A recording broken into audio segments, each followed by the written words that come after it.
All right, we're going to be going over installing the forced air diesel heater onto the Toyota tent. So first thing you do is you check to make sure the diesel level is full. This is way down there because we've used it for 2 nights, and we would kick it on and run it for several hours just to make sure everything works for it. So make sure it's good to go and set it up here on the roof of it.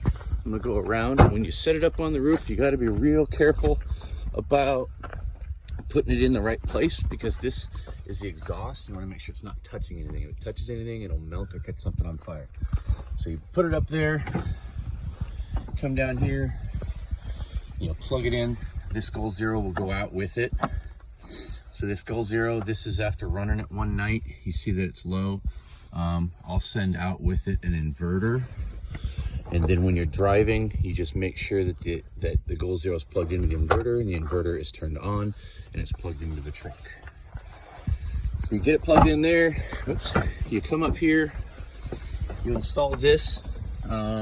This is a kind of fragile, like made out of aluminum. We're gonna try and send it out with something a little tougher, but as for now, until we find something tougher, you see this mouth, it's facing towards the tent. Plug that in there. And then there's 2 layers. There's the screen and then the tent. Make sure it goes through both layers, and we like to aim it up so it's not directly blasting on somebody. Like that.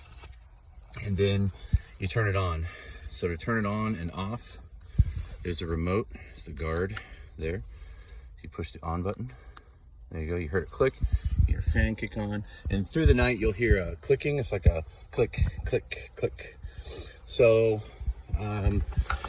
the lowest it can go is a 1.4 hertz, which means that's how many clicks that the fuel pump kicks off per second.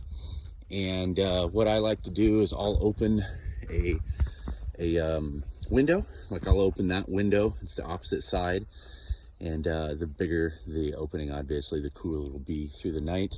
And if it's still too hot, what you can do is just use this remote. You can turn it off. But if it's not hot enough, you hit the plus, and it goes all the way up to about 5.4. So that's it for the evening, for the video.